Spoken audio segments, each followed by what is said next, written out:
Confío en que ustedes iban a responder las preguntas que están aquí, porque si no, pues ya me jubilo. A ver, doctores, varón de 65 años acude a consulta por presentar disnea, ¿ya? O disnea, como mencionan otros, a medianos esfuerzos. ¿Qué significa medianos esfuerzos? Semiólogos. Disnea, por ejemplo, a grandes esfuerzos, medianos, esfuerzo leve y otros a reposo, ¿no? ¿Cómo se llama esa clasificación? Nenija, ¿ya? Sí, más o menos. Pero, ¿qué significa medianos esfuerzos? Escaleras, ya, subir escaleras, ¿qué más? ¿Cuántas escaleras? El edificio de 22 pisos, ¿cuántos pisos? Un piso. O sea, con un piso ya es mediano esfuerzo. 2 pisos. 2 a 3 pisos. ¿Quién da más? 4 por acá. ¿Qué pasa? Una subasta. 5. 6 ya. Doctores, en semiología original todo tiene que ser medible. ¿Me hago entender? Acá no existe. Me parece que es leve. Yo creo que es. No, es que sí es severo. ¿Por qué? Me parece porque lo veo más cansado. Eso es muy subjetivo, tienen que crear escalas de medida. Se menciona que más o menos son de 2 a 3 pisos. Si es que no logra subir de 2 a 3 pisos, automáticamente ese paciente tiene ya problemas de disnea y medianos esfuerzos. Edema en miembros inferiores y el médico decide iniciar diuréticos. ¿Estamos de acuerdo? ¿Qué diurético iniciarían ustedes? Furosemida, hidroclorotesida, ¿qué más? Espironolactona. Ahí.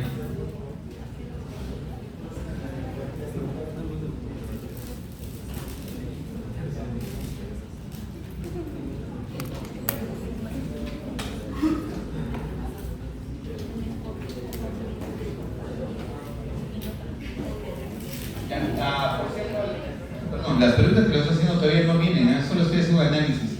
¿Qué diurético van a escoger para este paciente? Viene disnea, medianos esfuerzos y tiene edema en miembros inferiores. A ver, según su semiología, si alguien le tiene con disnea y edema en miembros inferiores, ¿a qué síndrome les va orientando?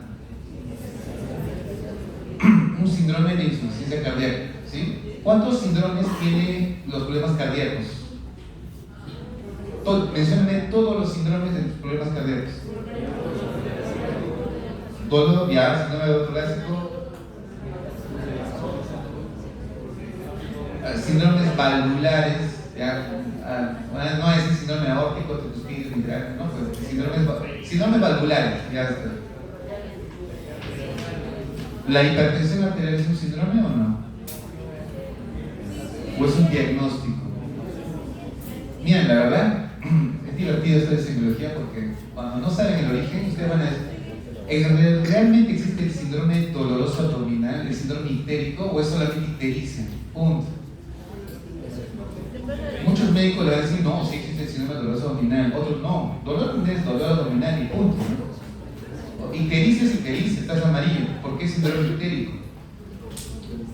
Ya, bueno, ya están acabados en meses, pero sí. Ya, ¿qué diurético van a usar, doctores? Ya, si sospechan en un síndrome de insuficiencia cardíaca, el diurético de elección es furosemida. Ya, ahí no lo discutimos. ¿Sobre qué componente hemodinámico se está trabajando? Ya, para esto, doctores, ustedes tienen que recordar que la presión arterial tiene siempre, doctores, cuando respondan preguntas de presión arterial o hemodinámica, siempre graben en su mente que tienen que ser la fórmula de presión arterial, que es gasto cardíaco por vascular periférica y el gasto cardíaco frecuencia cardíaco por sistólico. ¿Sí? ¿Estamos de acuerdo? La furosemida es un fármaco que básicamente su función es quitar volumen. Y eso significa que estás bajando ¿qué? La precarga. ¿Sí? Defíname qué era precarga. Es el volumen del retorno venoso que va a llegar básicamente a nivel auricular y ventricular. ¿Estamos de acuerdo? ¿Y la postcarga? Ya, la fuerza que se opone a la salida del volumen, ¿sí? En este caso sería la presión aórtica. Claro, porque si tengo una presión aórtica muy alta, que sería la presión sistólica, ¿sí? Presión sistólica, a más presión sistólica, el corazón tiene más dificultad para poder sacar la sangre y eso ya aumenta la postcardia. ¿Estamos de acuerdo? Pregunta, en realidad, si yo quiero ser malicioso con la pregunta, al bajarle el volumen, ¿qué estoy bajando? La precarga, pero también ¿qué estás bajando indirectamente? La poscarga, porque al bajarle el volumen, ¿qué estás haciendo con la presión? También lo estás disminuyendo. ¿Estamos de acuerdo? Pero el efecto directo, escuchen muy bien, es hacia la precarga. ¿Estamos de acuerdo? Y el efecto indirecto es hacia quién? A la poscarga. ¿Ya? Listo, entonces la respuesta sería la precarga. ¿Estamos de acuerdo? Ya, muy bien. Tengo una mujer de 65 años que luego de la ingesta de comida en la calle, acá en la calle, ahí donde, a la mierda, ahí que están vendiendo ahí la comida, su pizza, sus comidas ahí, su pollo broster con papitas, a varios se ha visto comprando ahí, ¿ya? Va comiendo en la calle y presenta náuseas, vómitos y 6 episodios de diarrea, ¿ya? ¿Qué mecanismo de compensación va a producir esta persona ante este evento? A ver, aumento de los niveles de ADH, disminución de los niveles de renina, disminución de los niveles de TIA2 o aumento de la presión hidrostática intravascular. De hecho, doctores, que si yo pierdo, ¿cuál es el primer mecanismo que se va a activar ante la pérdida de volumen? Diarrea, estamos hablando. Primer mecanismo, el sistema simpático, ¿ya? No se olviden, primer mecanismo, sistema simpático. ¿Hay algo que les sale del sistema simpático? A ver, algo que diga aumento de la presión hidrostática intravascular. Podría ser. ¿Por qué, doctores? Porque al aumentar la resistencia vascular periférica podría aumentar la presión hidrostática, ¿sí? Como presión, podría ser. Pero, básicamente, doctores, la pregunta dice ¿qué mecanismo de compensación se produce? Y acá, personalmente, yo cuestiono. Esta pregunta es cuestionable, porque el mecanismo de compensación inicial es simpático. ¿Qué le sigue? Sistema de renina-aldosterona y después sigue ADH. ¿Estamos de acuerdo? Porque el ADH, la aldosterona se activa por el sistema renina por presión y volumen. ¿Estamos de acuerdo? Y ADH se activa por trastornos de osmolaridad. Entonces, si tú analizas, dices, bueno, ¿se va a activar el sistema renina? Sí. La B y la C no entran, porque es el opuesto al sistema renina. Es que nos quedarían dos opciones: aumento de los niveles de ADH y aumento de la presión hidrostática intravascular. ¿Con cuál se quedarían ustedes? Yo personalmente, cuestionaría esta pregunta, porque la pregunta solamente dice ¿qué mecanismo de compensación se produce? Si yo analizo, el mecanismo de compensación es simpático, ¿estamos de acuerdo? Y después se activan los otros dos. Y el simpático hace vasoconstricción, ¿estamos de acuerdo? Y la vasoconstricción es aumentar la presión hidrostática, ¿sí?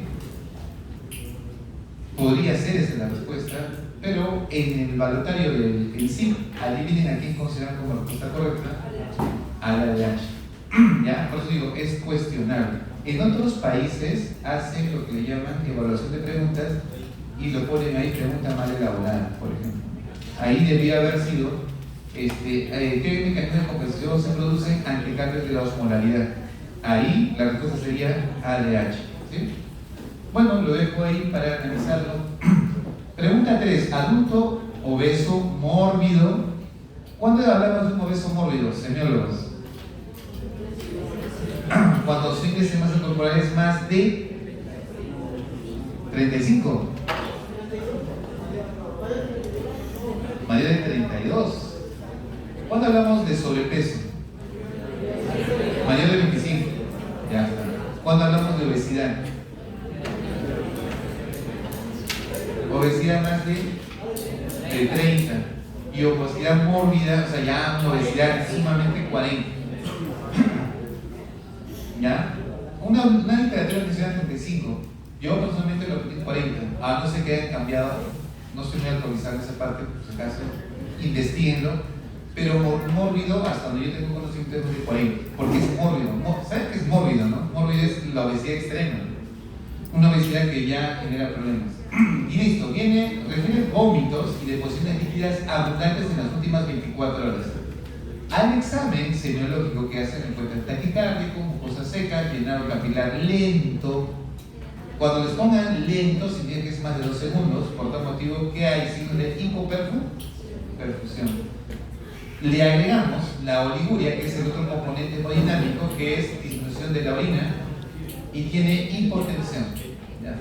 ¿Cuál es la causa de la descompensación? Menos agua corporal total, la misma obesidad, disminución de la presión oncótica o incremento del volumen circulante efectivo. ¿Qué es el volumen circulante efectivo, doctores? A ver, tengo acá la lista. ¿No? Ya. Listo. Bueno, no voy a llamar, pero alguien quiera decirme qué es el volumen circulante efectivo. Según ChatGPT. ¿No es el que está en las arterias? ¿Ah? El volumen de las arterias. Ya, el volumen circulante efectivo, claro, es el volumen básicamente plasmático que está en la parte vascular y que cumple la función netamente de la perfusión hemodinámica, ¿no? Es la que básicamente llega al corazón, pulmón y cerebro, ¿no? Entonces, ese es mi volumen efectivo. Ahora, de hecho, que si tengo diarrea, mi volumen no va a aumentar, va a disminuir. Mi presión oncótica no tiene nada que ver porque tú no vas a vomitar proteínas, no vas a perder proteínas. Y si en caso tú no comes, tus proteínas no van a bajar por 24 horas. Tendrá que pasar una semana o 2 semanas. La obesidad mórbida como tal sí les puede tener problemas hemodinámicos, pero no específicamente problemas a nivel sistémico. Les trae problemas a nivel respiratorio, lo que le llamamos hipoventilación alveolar. El sobrepeso hace que los alveolos de los obesos no expandan, por si acaso. Así es que les queda menor agua corporal total. ¿Sí?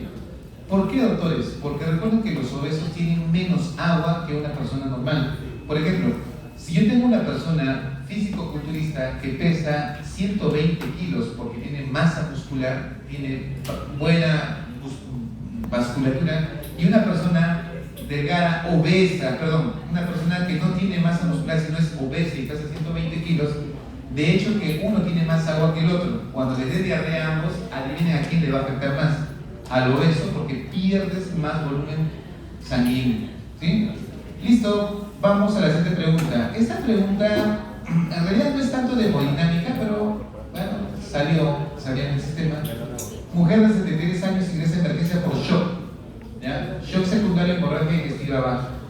Por ejemplo, eso me hace recordar a un paciente que lo vi la semana pasada que se me murió.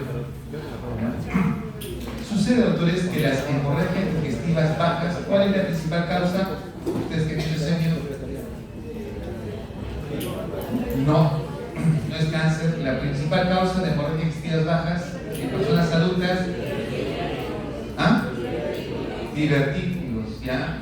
No se olviden, doctores, divertículos. Y doctores, cuando tengan un paciente que les dice, doctor, yo tengo divertículos y estoy sangrando, asústense porque se les puede morir en menos de 1 hora.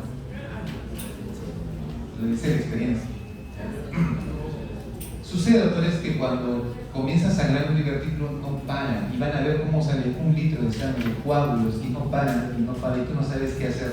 Tú le pasas sangre, si es que tienen sangre en sus células, lo cual no van a tener. Segundo, le van a poner vía, le van a pasar 1 litro de cloruro y él va a hacer 2 litros de sangre. Y van a ver cómo su paciente va falleciendo. Es bien terrible. ¿Listo? Entonces, algo así pasó con ese paciente, pero cuando pasa esto, doctores, se hace una colonoscopía inmediatamente para ver puntos de sangrado. Pero si el sangrado es masivo, doctores, uno tiene que entrar a sala de operaciones y sacar el colon. ¿Por qué? ¿Cómo le salvas la vida? ¿Te imaginas que entras con tu colonoscopía como buen gastroenterólogo y quieres cauterizar y ves que hay 1, 2, 3, 4, 5, 6, 30 puntos de sangrado mientras estás cauterizando 1, 2, el paciente ya se te ha muerto? ¿Qué se hace en esos casos? Entras a sala, viene el cirujano, saca, ya sacó el pedazo de colon que sangra y ya está, ya paró el sangrado, ya lo salvaste, ¿sí? Pero como en su serum ustedes no van a tener un cirujano a la mano, algo tendrán que hacer ustedes. Decir a la familia que probablemente va a realizar. ¿Qué más van a hacer? Bueno, de hecho que le van a poner su vía, ¿sí? ¿Estamos de acuerdo? Lo van a hidratar, van a mejorar su presión, pero por si acaso les voy diciendo, si lo van a hidratar, se les va a complicar más el paciente. ¿Por qué? Porque le están metiendo volumen y están diluyendo a las pocas plaquetas que le quedan y a los pocos factores de coagulación que le quedan. A más volumen tú le metas, más diluyes. Y si le estás quitando ya los factores de plaqueta, de coagulación, ¿qué cree que va a pasar con su paciente? El sangrado va a ser masivo y se va a morir. ¿Cuál es el tratamiento? Transfusiones sanguíneas. En su serum van a tener sangre, no van a tener sangre. ¿Qué tengo que hacer? Le pongo vía, le digo a la familia que se está muriendo y lo traslado y que en el camino puede morir. Punto. Si llegan al hospital, que puede estar si tienen suerte, está a 1 hora o 2 horas, algunos van a tener la mala suerte que su hospital de referencia está a 8 horas. No va a llegar ese paciente y se va a morir. Entonces tienen que ser muy sinceros con la familia, porque si no son sinceros, la familia crea expectativas que al final la familia les va a reclamar. Usted dijo, doctor, que podía salvar y no lo salvó. Se vuelven los villanos. Listo, mujer hace shock por una hemorragia baja y le hacen la endoscopía y para en suerte del paciente no encuentran puntos de sangrado, encuentran una masa. ¿Qué les parece? ¿A qué sospecharían con esto? Es un cáncer de colon, ¿ya? Entonces es un cáncer de colon. La pregunta es, ¿a qué órganos diseminan normalmente los cánceres de colon? Hígado. Entonces, cuando no sepan algo de cáncer y de metástasis, marquen hígado. Cáncer pulmonar, ¿a dónde va? Hígado. Cáncer ovárico. Si no saben algo de cáncer y habla de metástasis, ¿qué órgano? Marquen hígado. Tienen por lo menos un 70% de posibilidad de acertar. Listo. Mujer de 59 años con antecedentes de obesidad y varices en las piernas. ¿Ya? Por varios años. ¿Ya? Sufre un accidente de tránsito con múltiples fracturas en la pierna izquierda, por lo que tuvo que ser amputada. ¿Ya? Sí, hemos tenido casos de amputación. El estudio microscópico de los vasos se muestra en la fotografía. Acá está, miren. ¿Qué lesión previa condicionó los cambios mostrados en esta foto? Si ustedes ven aquí en la foto, ¿qué es esto? Este es un vaso sanguíneo que adentro está con qué. Ese es un trombo, ¿ya?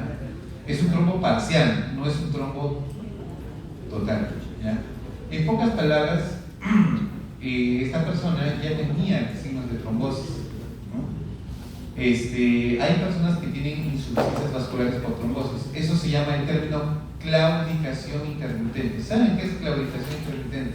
Como buenos señores, defínanme a alguien que diga qué es claudicación intermitente. Nada, doctores.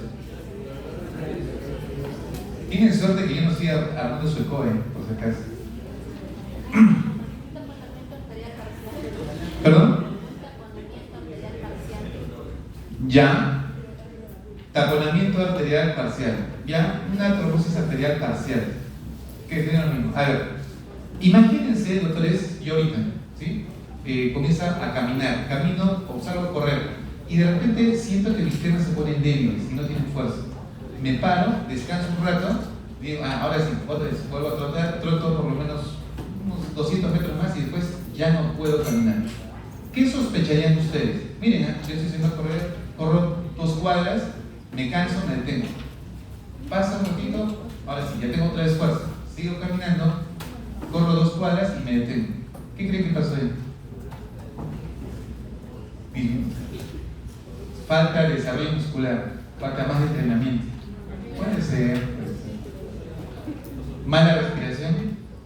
Tengo fibrosis pulmonar que no me permite oxigenar y me canso y tengo que parar para recuperarme. ¿Qué es? ¿Saben cómo lo catalogan a eso? Me canso, doctor. Camino 2 cuadras y me canso. ¿Saben cómo que le ponen en historia clínica? Disney. Y da ganas de ahorcar. Es que dice, pero doctor, es que me dijo que cuando camina 2 cuadras se cansa. Y si se cansa, ¿eso qué es? Disney, pero doctor, no, se cansa. No es que se canse, sino es que pierde fuerza en las piernas. Ese término puede ser muchas cosas, por eso el juego de palabras que hagan con su paciente les va a llevar al diagnóstico equivocado o correcto. En este caso, sucede, doctores, de que mis arterias están con ateroma o tienen trombosis y la circulación que llega a mis piernas mientras estoy tranquilo y en reposo es adecuado porque por lo menos esa poca cantidad de sangre le hace funcionar bien a mis músculos. ¿Me dejo entender? Y yo puedo caminar despacio y ese requerimiento le da energía a mis músculos y la sangre que llega a mis piernas, a mis músculos, es adecuada. Pero si yo hago una actividad física, mis músculos requieren más sangre. Pero como están con ateromas o están con trombosis, no le va a llegar la sangre. Entonces yo estoy caminando, corriendo, y mis piernas van a sentir que no le llega sangre. ¿Y qué va a pasar? Se van a cansar, no porque los músculos estén mal, porque tengan, no sé, Guillain-Barré, que fue otra cosa que pusieron como diagnóstico, no voy a remediar, ¿ya? Y es un Guillain-Barré, doctor, porque tiene debilidad en las piernas. No es que tengan debilidad, es que no tiene buena vascularización. Cuando el problema es vascular y hay agotamiento de las piernas, eso se llama claudicación intermitente. Y en este caso, esta paciente probablemente ya tenía claudicación intermitente. Por eso es que cuando hizo el accidente de tránsito, ¿qué creen que pasó con su pierna al momento que perdió sangre? Al toque necrosó, al toque lo perdió porque qué poca sangre tenía. Si ya sobrevivía con poca sangre su pierna, con el accidente, ¿qué sucedió? Ya, pues fue muy rápido la necrosis y tuvieron que amputar. Entonces, si ustedes conocen a un paciente que tiene claudicación intermitente y le pasa un accidente, recuerden que tiene alta probabilidad de perder esa pierna. ¿Sí? Por ese lado va esta pregunta. ¿Qué marcarían? Trombosis, ¿no? Ese fue el factor previo que condicionó que le amputen la pierna a esta persona, ¿ya? El término se llama claudicación intermitente. Les menciono este término porque sí han venido dos preguntas que dice paciente con claudicación intermitente. Si no la sabes la definición, ya pues estás muerto. Pregunta 6. Varón de 54 años, fumador de más de 30 cigarrillos al día. ¿Qué les parece? Poquito, ¿no? Ingresa a emergencia por cuadro compatible con infarto agudo de miocardio. Si se sospecha que la causa fue un hábito tabáquico, ¿cuál sería el mecanismo patológico involucrado? ¿Por qué se produce un infarto? Ruptura de placa, ¿estamos de acuerdo? Y si hay ruptura de placa, ¿cuál sería el factor que puede condicionar a que se dé? ¿Cómo es que el hecho de fumar aumenta el riesgo de que tú tengas infarto agudo de miocardio? Aumenta la agregación de plaquetas, aumenta la concentración de HDL, disminución de factores de coagulación o aumento de la viscosidad sanguínea. A ver, doctores, por sentido común, si no saben la respuesta, descartan las opciones. DHL, no, pues si aumenta es porque es un factor protector, ¿no?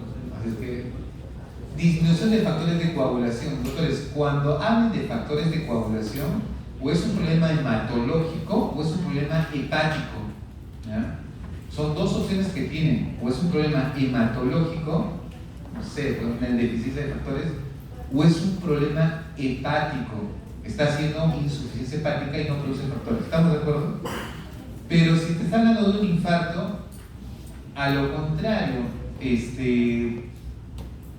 lo que va a pasar ahí es de que como se activó porque se rompió la placa, lo que va a querer ahí es cerrar esa ruptura, van a querer formar un trombo. Y es por eso que te da un IMST elevado, porque se cierra todo el vaso y te da un IMST elevado. Entonces, tus factores de coagulación están bien, no tienen por qué alterarse. ¿Listo? Por tal motivo, disminución de factores de coagulación, no, a lo contrario van a aumentar. ¿Ya? ¿Listo? Dos descartados. Nos quedan dos opciones. Aumento de la viscosidad sanguínea. Para esto tendría que haber dicho que tiene poliglobulia o que hay una disminución del flujo, pero no les dan ningún dato así. Lo único que les queda, así como diciendo plaquetas. Y el hecho de que si hay ruptura, como es la cascada, primero viene que plaquetas, de ahí viene, se forma el trombo, ¿no? Y la agregación de factores de coagulación, ¿no? La fibrina para formar y compactar el trombo, y de esa manera se hace el taponamiento. Entonces, plaquetas sería el factor que sí debería entrar dentro de un infarto agudo miocardio, solo por descarte, ¿eh?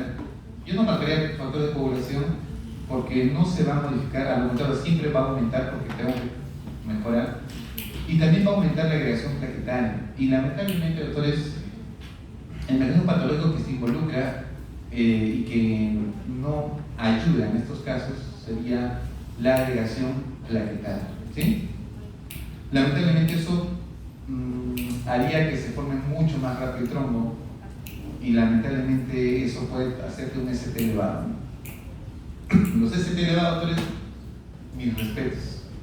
Si a ustedes toca en sus alumnos un ST elevado, ¿qué le van a decir a la familia? Voy a hacer todo lo posible, pero tienen alto riesgo de morir. A mí se me ha muerto un ST elevado en media hora. Así que le he metido Ateplas. Mira, yo he tenido todos los documentos, le he metido Ateplas, le he metido todos los textos, y el paciente no salió y hizo falta. RCP no salió.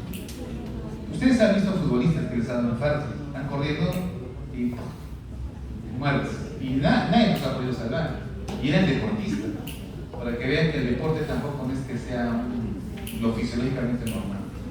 Bien, mujer de 79 años con fibrilación auricular, estenosis de válvula aórtica e insuficiencia valvular mitral. Tiene un montón de cosas. Es ingresada en la emergencia por una descompensación de su arritmia, que es revertida gracias al uso de medicación. El cardiólogo decide anticoagular con warfarina.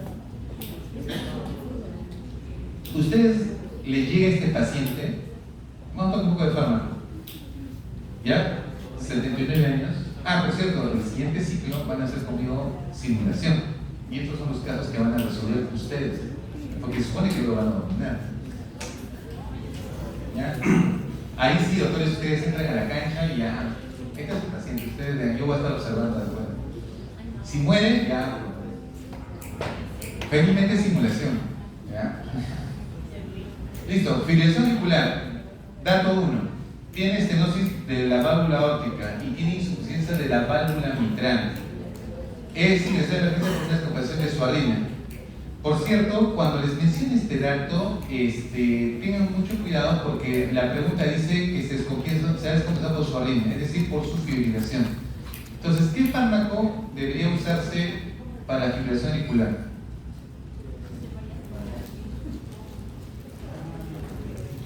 Como dato para ustedes, la fibrilación auricular, doctores, tiene dos manejos. Uno, o lo cardioviertes y lo vuelves sinusal, ¿sí? O sea, es como que incluso una tesis sinusal y de repente comienza a hacerse una fibrilación. Entonces hago cardioversión. ¿Qué significa? De fibrilación lo regreso a sinusal, ¿sí? Pero por ahí el paciente dice, doctor, por si acaso, antes de que se esfuerce en convertir mi fibrilación a ritmo sinusal, quiero contarle que esto ya lo tengo 3 años. Ok. O sea, tú eres fibrilador, sí, 3 años, y nadie se ha podido cardiovertir. ¿Qué es lo que han hecho?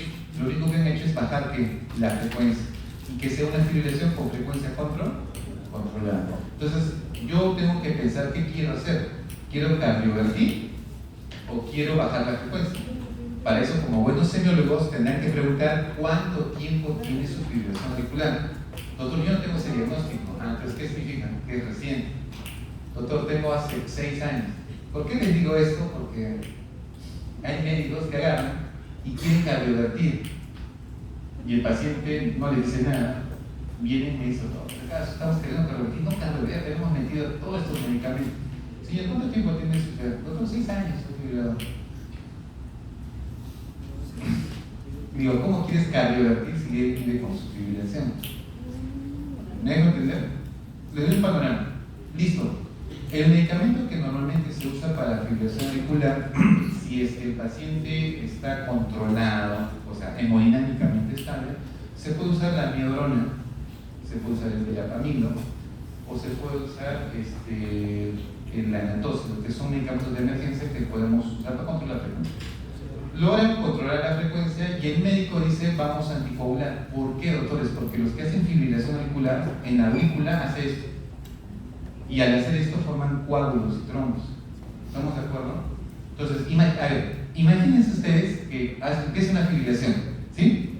Pasa 24 horas, pasa 48 horas y se formaron coágulos. ¿Listo? Y tú decides cardiovertir. ¿Ya? Lo cardiovertimos y entra al ritmo sinusal. ¿Qué creen que va a pasar con esos coágulos?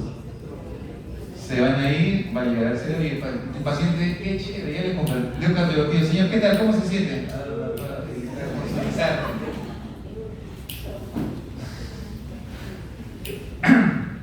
Yo personalmente diría, no he estudiado. Las buenas intenciones pueden producir efectos no deseados. ¿Cómo le explicas a la familia que entró para que corrija su fibrilación y ahora le estás mandando a su familiar disártrico con hemiplegia? A ver, díganle a la familia.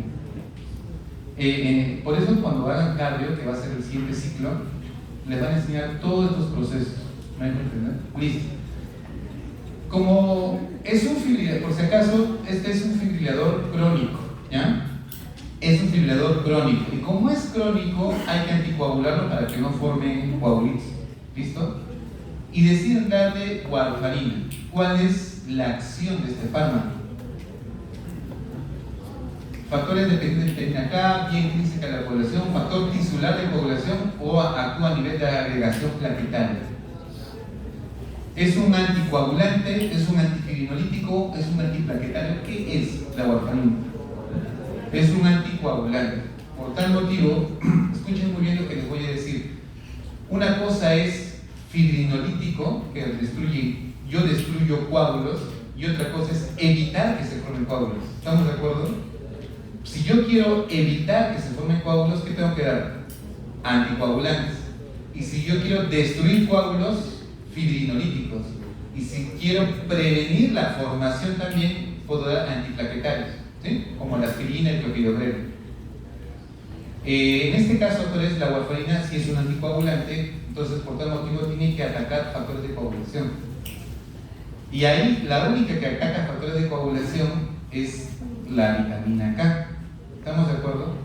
¿Qué factores serán? 2, 7, 9 y 10. Ya está. Muy bien, doctores. La respuesta es la 27. Perdón, pregunta 8. Mujer de 27 años practica buceo, ¿ya? Recreativo desde hace 3 años. Durante una práctica cometió un error esta joven que estaba buceando. ¿Qué hizo? Ascendió muy rápidamente. Y se acuerdan que nosotros hicimos en física integral, ¿qué pasaba cuando ascendía muy rápidamente? Comienza a tener presión, dolor torácico, dificultad para respirar, alteración del sensorio y comienza a tener una hemiparesia. Usted sospecha de enfermedad embólica. ¿De qué tipo? Gaseoso, paradójico, trombótico, graso. Es lógico, ¿no? Porque ¿alguien me puede explicar, si recuerdan la clase que hicimos de buceo, cómo se produce estos émbolos émbolos gaseosos?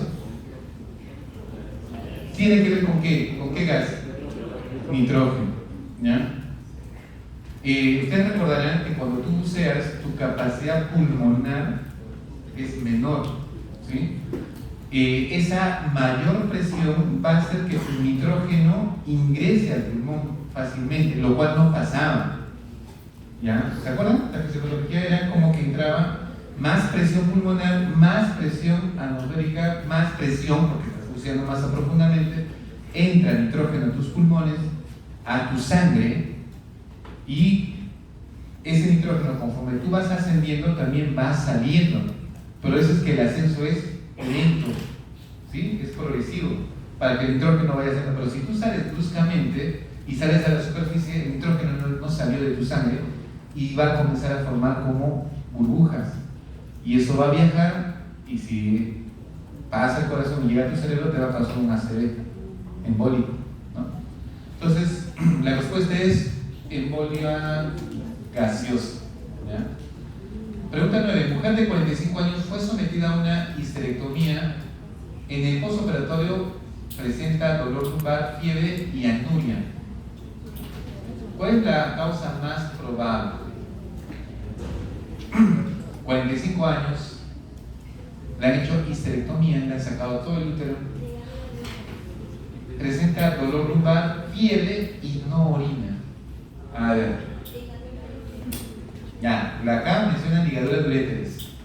Sí puede ser, no sé quiénes de ustedes van a ser ginecobstetras, pero tengan mucho cuidado. Miren, una cosa que he aprendido yo, y lo digo desde ahora ya con mucho cuidado, a pesar que dominen algo, pueden volver a cometer errores. Yo he conocido ginecobstetras que operan espectacularmente, pero por ahí se les escapó y por ahí suturaron a quién, a los uréteres, ¿no? La ligadura de uréteres es una complicación que sí se da muy frecuentemente, así es que tienen que ser muy cuidadosos. Deshidratación. A ver, doctores, para que les den, a ver, para yo marcar deshidratación, ¿qué tenía que haber dado como dato? Náuseas, vómitos, diarreas, o que no se la hidrató, o cosas secas, no sé, ¿no? Tenían que haberles dado datos. Hipovolemia va por el mismo dato, por la misma información. Infección intraoperatoria. Las infecciones intraoperatorias, básicamente, para que dejes de orinar, tienes que tener sepsis o shock séptico. ¿Me dejo entender? Trastornos hemodinámicos. No les dan ese dato, a lo contrario, no les dan ni un dato hemodinámico. ¿Estamos de acuerdo? Sí puede ser la infección intraoperatoria, sí podría ser, pero cuando el paciente tiene shock. Y acá hay una pregunta que decía mi maestro de semiología: todo se maneja por tiempos. ¿Qué tiempo tiene que pasar para que una vida operatoria se infecte? Se infecta a las 12 horas, 24 horas, 48, en una semana, en 3 días. ¿En qué tiempo se infecta una vida operatoria? Eso es serio, ¿no? Por si acaso. Y este paciente fue sometida y aparentemente fue inmediato el problema. Dejó de orinar. Entonces, por lo menos para que se trate una sepsis tiene que pasar más de 48 horas, ¿ya? Para una infección. Y de ahí viene el shock y todo. En este caso fue inmediato. Así es que lo único que les queda como respuesta es ligadura de uréteres. Esta pregunta 10 ya es muy, realmente, va a disculpar, es una pregunta bastante simple, ¿no? Varón de 30 años desarrolla shock anafiláctico con hipotensión severa luego de una inyección de penicilina. Doctores, en mi vida yo he tenido 8 casos de inyección de penicilina donde yo he tenido que ser partícipe. La primera vez fue un shock para mí también. No sabía qué hacer. Te desesperas, pierdes el control, sudas. Felizmente mi amigo que estaba conmigo, ella tenía esa experiencia y me ayudó a manejar. Y me ayudó, lo salvamos a salvar y no me metí en problemas. Salvamos a la persona, porque si se hubiese muerto, doctor, yo no estaría acá con usted. ¿Ya? Entonces, las cosas pasan por algo, pero esa lección me enseñó a mí a tener mucho cuidado. Doctores, el paciente a veces miente. Yo le pregunté: señor, ¿usted se dedicó a la atención? No, doctor, yo siempre me han puesto penicilina desde niño. Señor, ¿estás seguro? Sí, doctor, sí, pues. Ok. Le pongo la penicilina. Pasó 5 minutos y mi doctor no pudo respirar. Y es bien curioso, parece como sea, y tú miras sus manos y comienzan a ponerse cianóticas y se pone un color medio rosado, cianótico. El doctor no pudo respirar y vas viendo que comienza a ponerse pálido y se desploma. ¿Qué haces en ese momento? Le pones el saturómetro y está en 70 de saturación. Le tomas la presión, ya no hay presión. ¿Qué haces?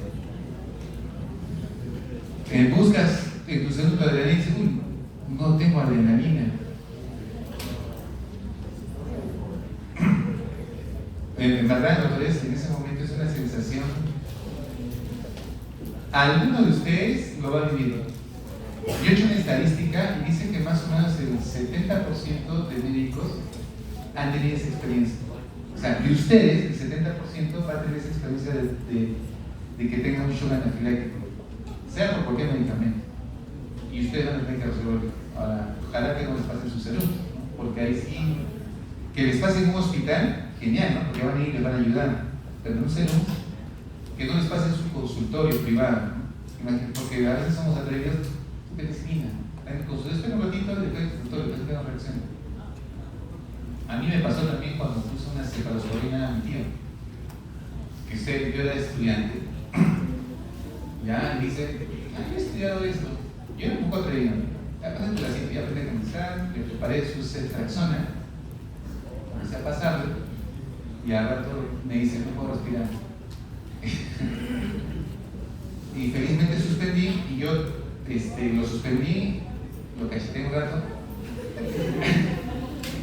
No, a ver, si son buenos fisiólogos, dicen, no tengo adrenalina. ¿Cómo harían ustedes para que descargue adrenalina? Algo tienen que hacer. ¿Me hago entender? O sea, yo les dije, no tengo adrenalina, pero ¿cómo hago para descargar la adrenalina? En verdad yo lo cacheté. Izquierda. Y él comenzó así, su corazón comenzó a acelerarse y comenzó. Felizmente, la dosis que le pasé era muy poca, ¿listo? Pero se imaginan que le hubiese puesto la circulación intramuscular, toda la dosis, hubiese matado a mi tío. Y sinceramente, eso hubiese quedado conmigo toda mi vida. ¿Se imaginan ustedes que los inviten y digan, ¿sabes qué? Mi tío está mal, ¿puedes ayudarlo? Sí, yo he estudiado esto, ya he visto en el hospital, ya, y se les muere. Ustedes dirán, doctor, puede pasar. En la vida del médico puede pasar de todo. Por eso yo aprendí una lección: nunca trates a tu familia, que otro médico lo trate.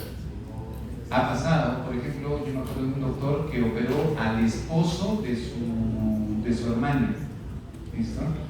Y hubo una complicación muy preparatoria y el esposo murió y su hermana quedó viuda. ¿Quién fue responsable? Su hermana. ¿Tú crees que él puede olvidar ese hecho? No lo puede olvidar. ¿Sí? Por tal motivo, yo aprendí una lección en mi vida que, de preferencia, si van a tratar a su familiar, que es algo muy simple, ¿no? Pero si es algo complejo, que otro médico lo haga. Es una lección, ¿eh? Yo les digo, no porque sean malos en realidad, o quieran ser malos, no quiero mi familia, sino para evitar situaciones que después queden arraigadas en su corazón y lograr esas cosas. Ustedes dirán, doctor, ¿está exagerando? No. Yo he conocido tantas historias, casi me ha pasado a mí y a otras personas. Entonces, y les va a pasar, pero la vida es así, o sea, tienen que pasar experiencias ustedes. Muy bien, la pregunta es que le pusieron penicilina, hizo shock anafiláctico, ¿listo? ¿Qué tipo de receptor específico, en este caso, es el que va a actuar en este caso? O mejor dicho, va a ser alterado. Recuerden que, ¿qué es el shock anafiláctico? Es un tipo de shock, ¿de qué tipo? Distributivo. ¿Qué significa? ¿Qué está fallando? ¿El volumen sanguíneo? No. ¿Está fallando qué? ¿He perdido volumen? ¿En alguna hemorragia? No. El problema es el contenido, el continente que se ha dilatado. Y al vasodilatarse significa que he perdido acción de qué tipo de receptor. Alfa 1. ¿No? Entonces, en ese caso, doctores, yo tengo que potenciar el efecto alfa 1.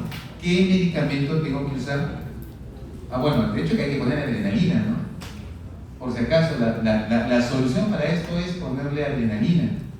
¿Sí? Adrenalina. Y bueno, y clorfenamina, ¿no? Un antihistamínico también.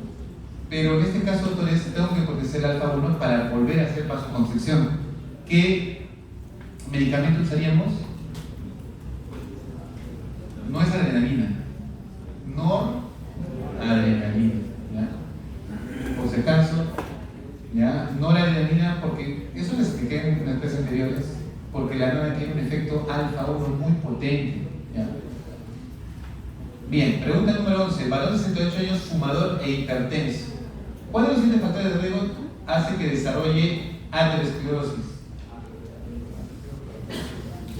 ¿Cuál de los siguientes factores de riesgo para desarrollar arteriosclerosis es modificable? Edad avanzada, bueno, cuando creen la juventud eterna puede ser. Antecedentes familiares, doctores, lamentablemente nadie decide en qué familia quiere pertenecer. Tú ya perteneces a una familia y has heredado todos sus factores de riesgo. Si hay diabéticos, hipertensos, factores de cáncer, todo. Como un amigo decía, hasta la locura de mi familia lo he heredado. Ya, pero también lo has heredado, tío. Entonces todo se hereda.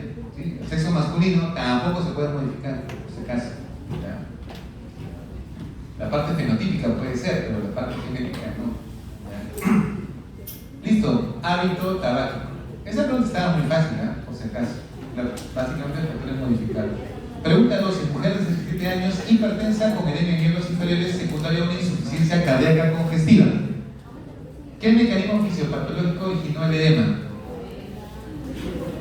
¿Cómo se produce un edema en una insuficiencia cardíaca? ¿Por la hiponatremia? Porque la insuficiencia cardíaca produce hiponatremia, ¿sí?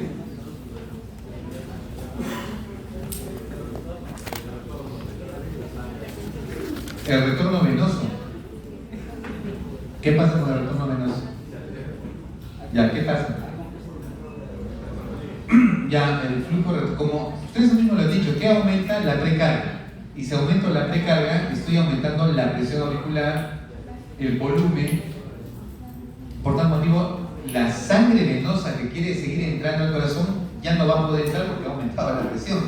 Se le hace más difícil y se va reteniendo más líquido, y eso aumenta la presión a nivel capilar. En pocas palabras, estás aumentando la presión hidrostática, pero de la área venosa. Y eso va a hacer de que ya no retorne el flujo a la vena. Por tal motivo, en el intersticio se va a quedar el volumen, y eso se llama edema cardiogénico o edema de origen cardíaco. Entonces, esta retención de sodio, no, a lo contrario. ¿Qué pasa cuando aumenta el volumen? Escuchen lo que le voy a decir. ¿Qué pasa cuando aumenta el volumen a nivel auricular? ¿Qué se va a activar? El péptido natriúrico atrial. ¿Y cuál es la función del péptido natriúrico atrial? ¿Perder qué? Sodio. ¿Listo? No retener sodio. En este caso, el objetivo es perder sodio para perder volumen. ¿Ya? Por tal motivo, no hay retención de sodio. Obstrucción linfática, más bien a lo contrario, eso me va a ayudar. Reducción de la presión osmótica del plasma, no les habla nada de las proteínas, es que ya. La pregunta, yo lo hubiese hecho un poquito más difícil, pero está aceptable. Ya les he dicho, ya, el entrenamiento debe ser de la siguiente manera. Si vas a jugar, vas a entrenar para una competencia, tienen que entrenarte más exigentemente para que cuando vayas sea más ligero. Fisiología elemental. Una gestante con ruptura uterina y gran pérdida de sangre le hacen una resonancia y un infarto de hipofisario central. Bueno, eso no está claramente de la parte hemodinámica, pero ¿qué es eso? Un síndrome de... ¿Cómo se llama este síndrome? Síndrome de... No, tiene que regresar al segundo año. Sheehan. ¿Se acuerdan? Síndrome de Sheehan, que había muerte por hipoperfusión. Ya está. Que al morir la hipófisis hacía un panhipotiroidismo y tenían que hacer suplementos, o una tiroidea, tienen que hacer a veces cortisol, corticoide, ¿no? En este caso está hablando básicamente de la hormona tiroidea. Estos pacientes suelen hacer un poquito de trastornos hemodinámicos, hipertensión muchas veces. A ver, ¿cómo va a estar su TSH, T4? Y el TSH va a estar bajo porque es central. Por tal motivo, ¿cómo va a estar su T4? También va a estar bajo. Ambos van a estar bajos, porque el problema es primario, secundario o terciario.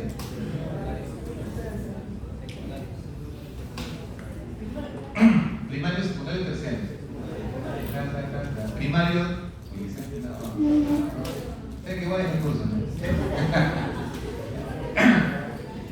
Primario era la glándula tiroidea. Si la glándula tiroidea está lesionada, es primario. Si es la hipófisis, sería secundario. Y si es el hipotálamo, sería terciaria. ¿Qué es? Secundaria. Por acá Marco decía secundario, pero después le convencieron y dijeron, no, primario, por ahí decían, no, primario. Y Marco cambió su idea y dijo, no, puede ser primario. No escuches, confía en ti mismo.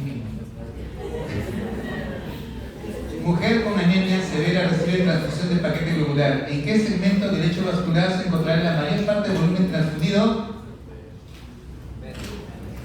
Mujer con anemia severa recibe transfusión de paquetes globulares. ¿En qué segmento del lecho vascular se encontrará la mayor parte del volumen que tú has transfundido? Venas, capilares, arterias. Doctores, cuando nosotros transfundimos, escogemos una vena, ¿sí? Y la vena básicamente lo que va a hacer es llevar. Ahora, lo curioso es que miren, por sentido común, sentido común.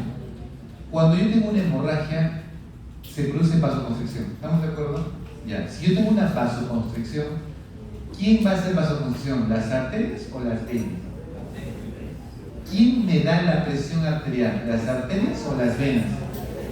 Las arterias. Por tal motivo, si yo quiero mejorar la presión arterial, ¿tendré que hacer vasoconstricción de las venas o principalmente de las arterias?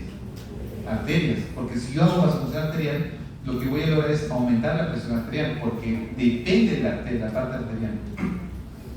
Entonces, en estas circunstancias, cuando tú estás transfundiendo sangre, el lugar donde se va a almacenar no son las arterias, es en las venas, porque las venas no hacen una vasoconstricción severa y almacenan mejor la sangre al momento de transfundir, ¿sí?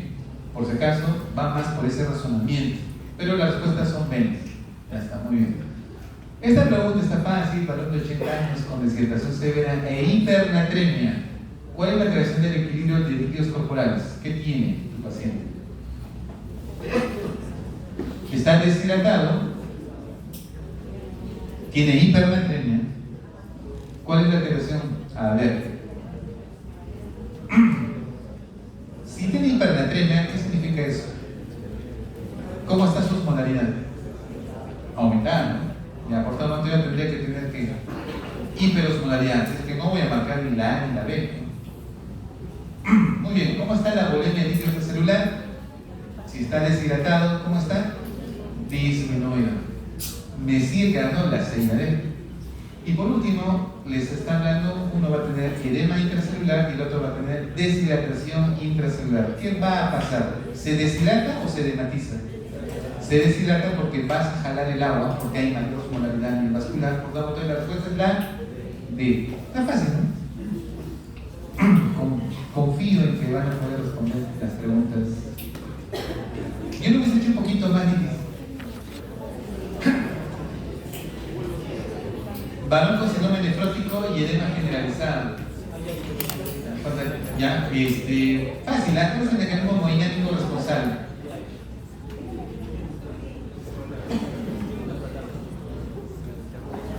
Aumento de la permeabilidad capilar inflamatoria, aumento de la presión hidrostática capilar sistémica, disminución de presión mucótica plasmática o retención de sodio a nivel tubular. Ahora pues. Esta pregunta se anida, por si acaso. Y esta ha sido una pregunta. Miren, las preguntas que desde la pregunta 15, se han dado cuenta que las preguntas anteriores eran bastante sencillas de responder, pero las que vienen después del 2025 se han dado cuenta de que ya son preguntas un poquito más elaboradas. Sucede, doctores, que los que se encargaron de elaborar el ENSIP del 2025 fueron ya docentes de varias universidades que se reunieron para elaborar las preguntas. Yo mandé mis preguntas también. Entonces, varios. ¿Y qué sucede? Que el nivel de las preguntas cambiaron. O sea, ya no son preguntas tan simples como las anteriores, ahora son preguntas más elaboradas. ¿Listo? Ahora, lo curioso es de que la comisión que se encarga de seleccionar las preguntas, ya, pues, ellos arman todas las preguntas y por ahí ponen alguna pregunta de repente. Y a veces hay doctores que no dicen, yo pongo mi pregunta, pero el nivel ha aumentado. ¿Listo? ¿Cuál es la respuesta, doctores? ¿Cuál es el principal mecanismo hemodinámico responsable? Correcto. Normalmente, a ver, el síndrome nefrótico tiene dos teorías. El aumento de permeabilidad capilar intramuscular no tiene nada que ver porque no hay inflamación. Aumenta la presión hidrostática capilar tampoco, porque al contrario, esos pacientes no hacen hipertensión. Si fuese un síndrome nefrítico, sí hacen hipertensión, pero nefríticos no. Disminución de la presión oncótica plasmática. Eso es correcto desde un punto de vista porque te hace perder ¿qué? Proteínas. Haces edema y pierdes volumen vascular. ¿Estamos de acuerdo? Y al perder volumen vascular, el paciente básicamente va a tener un trastorno hemodinámico. Pero ahí viene un mecanismo compensador. ¿Se acuerdan del mecanismo compensador? ¿Cuál es el mecanismo compensador? Que al bajar la presión va a ir al riñón y el riñón ¿qué va a hacer con su tasa de filtración glomerular? Va a disminuir. ¿Y qué sistema se va a activar? El sistema renin-angiotensina-aldosterona, que va a hacer que retengas ¿qué? Sodio y agua, ¿sí? Y al retener sodio y agua, trata de mejorar lo que has perdido. Una vez que llegue el sodio y el agua, otra vez se sale. ¿Por qué? Porque la presión oncótica sigue siendo baja y sigues perdiendo volumen. En pocas palabras, produces ¿qué? Más edema, ¿no? O sea, te quiere ayudar el riñón, pero en realidad no está ayudando, está esperando. Pero el riñón es noble, quiere ayudar, solamente que no sabe las circunstancias del momento. ¿Ya? Eso pasa en la vida. A veces tú quieres ayudar a alguien, pero no entiendes el contexto que está viviendo la otra persona, y a veces en tu querer ayudar puedes meter la pata y empeorar la situación. Por eso es importante entender todo el contexto para entender. Entonces la pregunta es correcta. ¿Hay retención de sodio a nivel tubular? ¿Cómo se retiene sodio? ¿Dónde se retiene el sodio? Cuando se activa el sistema de retención. Túbulo distal. Entonces, ¿es correcta esa pregunta? ¿Hay retención de sodio a nivel tubular? Sí hay retención de sodio a nivel tubular porque se activa la aldosterona, pero no es un mecanismo específico que te va a alterar la hemodinámica, te va a ayudar a tu hemodinámica. La pregunta es, ¿cuál es el mecanismo hemodinámico responsable? O sea, que te baja la presión. La C. ¿Sí? Ahora, si le hubiese preguntado, escuchen bien cómo cambia la pregunta, ¿cuál es el responsable de la perpetuidad de los edemas? La retención de sodio. ¿Ya? Mientras tú retengas sodio, va a hacerse perpetuando los edemas. ¿Por qué, doctor? Porque va a seguir perdiendo el agua y sigues haciendo más edemas, ¿no? Pero felizmente hemodinámico, proteínas. La pregunta 16 dice: paciente con hepatopatía crónica, albúmina baja y sangrado fácil. O sea, tú le tocas y ya está sangrando. Es literal, ¿no? Yo tenía un paciente así, yo normalmente le agarré la mano, le hice así, un golpecito, y a los minutos, un pequeño, dijimos así, muy frágil, ya. ¿Qué función hepática alterada explica la hemorragia? ¿Ya? Está haciendo hemorragia este paciente. A ver, trastorno de ácidos grasos libres, participación de la coagulación sanguínea, regulación de ácido base o mantenimiento de la presión oncótica. Otra vez, hemorragia tiene que ver con qué? Factores de coagulación, plaquetas, ¿sí? El hígado, cuando hace falla crónica, pierdes factores de coagulación. Por tal motivo, su respuesta ¿cuál sería? Participación en la coagulación sanguínea, ¿sí? La B. La pregunta 18, ya acabamos. Varón con estenosis severa de la arteria renal e hipertensión persistente. ¿Cómo se llama esa enfermedad? Hipertensión renovascular. Sena. ¿Qué mecanismo activa el sistema renin-angiotensina-aldosterona? Yo me acuerdo que esta pregunta sí les puse en el examen de escritor. Varón con estenosis. ¿Se acuerdan que alguna vez hicimos el ejercicio? Imagínense que se cierra, se estenosa la arteria renal. Como se estenosa, ¿qué pasa?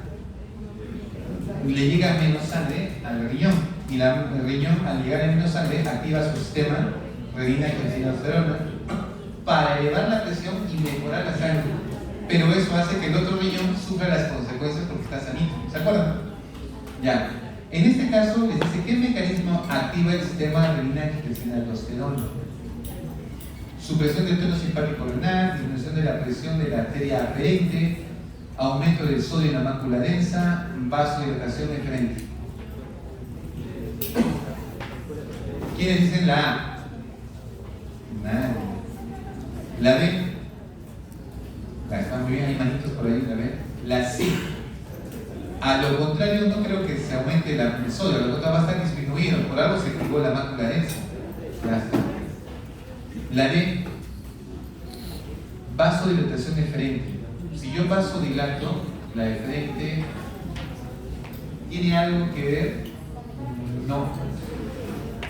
La respuesta es la B. Disminución de la presión en la arteriola aferente. Eso te va a bajar la tasa de filtración y eso es lo que va a activar el sistema renina y aldosterona. ¿Sí? ¿Estamos de acuerdo? Muy bien, la respuesta es la B. 19. Mujer inmovilizada 10 días por trombosis venosa profunda confirmada. Le hacen la ecografía y se dan cuenta que sus venas profundas están trombosadas. ¿Qué elemento de la tríada de Virchow explica principalmente el evento? ¿Saben qué es la tríada de Virchow? Ya, ¿qué es? A ver, ¿cuál es la tríada? 1. Ya, éxtasis, hiperfavorabilidad, ¿qué? Ya, lesión endotelial. A ver, éxtasis venosa está, lesión endotelial está, flujo turbulento, hipercoagulabilidad hereditaria. Ahora, todas están. Pero esta es una pregunta donde yo te pongo todas las opciones, pero yo quiero que me digas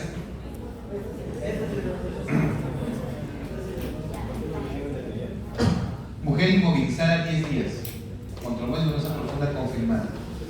Cuando alguien dice, esta pregunta está mal elaborada, ¿por qué les digo? Porque no les dice qué significa inmovilizada. ¿Está inmovilizada por la trombosis o es que estuvo inmovilizada y desarrolló trombosis? ¿Me van a entender? Esta pregunta es muy ambigua. Vamos a entender que estaba inmovilizada porque, no sé, la operaron, no sé, algún procedimiento que no puede moverse y esa éxtasis que hizo a no moverse, a no caminar, porque ustedes saben que las venas hacen su ascenso por la contracción muscular.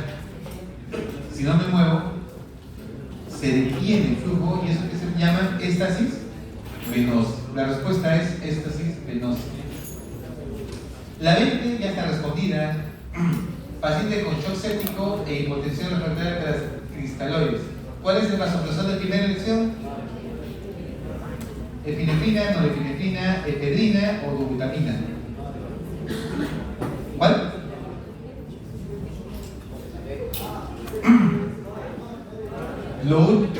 Graben en su mente efecto alfa 1. ¿Quién es alfa 1? No la adrenalina.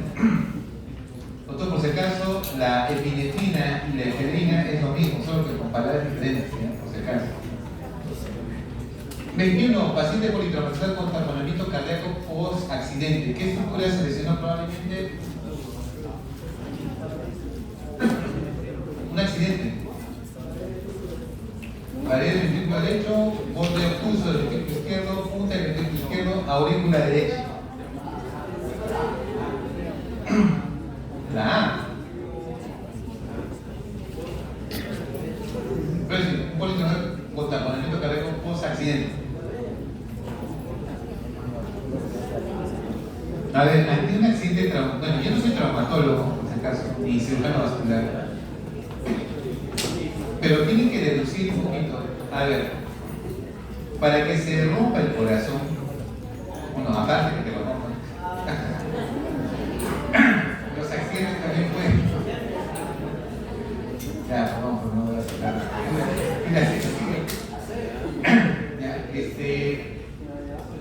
¿Dónde, a ver, el corazón, dónde se lesionaría si en caso hay un golpe? ¿Aurículas o ventrículos? A ver, solo por razonamiento lógico, ¿quién tiene mayor masa de resistencia? ¿Ustedes creen que un ventrículo tan fácilmente se va a romper? ¿Una aurícula? Sí, claro. O sea, si les ponen ventrículos, es un poco difícil, ¿eh? ¿Sí? Es un poco difícil que un ventrículo se rompa porque tiene una masa muscular muy gruesa. Pero los que sí se van a lesionar rápidamente son las aurículas. Hablando de masa muscular, hablando de volumen, ¿quién almacena más volumen? Los ventrículos. Ahora, imagínense que justo el ventrículo estaba en su fase de llenado, justo ahí, y ahí sufre la contusión. Entonces, bajo esos razonamientos, ¿cuál sería su respuesta? Pared del ventrículo derecho, borde obtuso del ventrículo izquierdo, punta del ventrículo izquierdo, aurícula derecha. ¿Cuál cree que sería? Esta pregunta personalmente es bien matadora. ¿Saben por qué le digo? Porque tienen que conocer mucho la epidemiología estadística de rupturas más comunes. ¿Me hago entender? Esta es una pregunta clínica. Personalmente yo no la pondría en sí, ¿ya? Pero lo han puesto. Ya, la D, aurícula. Acá, ¿cuál? La A, pared del ventrículo derecho. Ya, hasta ahí concordamos en el lado derecho. O sea, no creen que sea el izquierdo.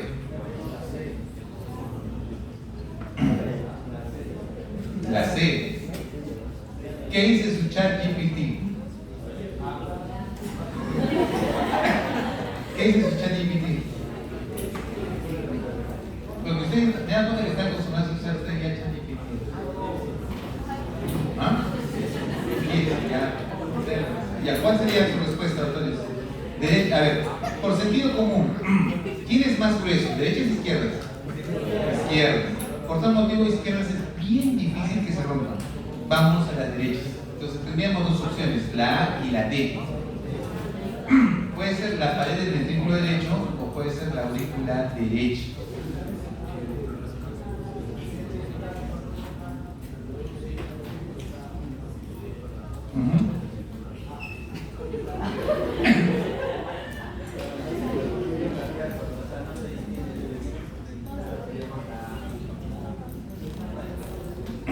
¿Ya? Solo tienen dos opciones, la A o la D. Ya, por eso, el golpe es contusión directa al tórax. Ya, ahora vean su anatomía. Ya, de hecho que es derecha, ya está. ¿Quién está más expuesto a la parte torácica anterior? El ventrículo derecho. ¿Ya? Entonces, la respuesta es la A. Ahora, doctores, ese sangrado va a hacer que a nivel pericárdico se genere la compresión de qué ventrículo? Izquierdo, ¿no? Bien, mujer de hipertensa con hipertrofia ventricular izquierda y soplo patológico de cuarto ruido. ¿Qué mecanismo explica el S4? Esa sí la debes saber. Esa es el de cardio, ¿no? S4 es contracción auricular con ventrículo líquido. Muy bien. Y por último, adolescente con anafila, porque tienen que ir a la iglesia, por si acaso. Adolescente con anafilaxia transfronteriza, mariscos, infección taquicardia y urticaria. Ya. Bien, doctores, ante todo, doctores, estoy tentado a querer hacer una revisión de historias clínicas con ustedes, así solamente para compartir mi experiencia, ¿no? Que más o menos ponemos una historia clínica, lo discutimos, me dan sus opiniones con respecto a, doctora, a mí me dijeron esto en el hospital tal, a mí me dijeron esto, ¿cómo es? Yo les diré lo que a mí me enseñaron mis profesores de semiología, y ustedes al final crearán su semiología. Solo espero que cuando sean profesores, porque algún día ustedes van a ser docentes, enseñen una semiología que sea correcta, ¿ya? Porque cuando vayan a un hospital y ustedes sean médicos, van a tener estudiantes que les van a preguntar, así que hay que mejorar eso. Pido 3, muchas gracias, vayan a la iglesia, ¿ya?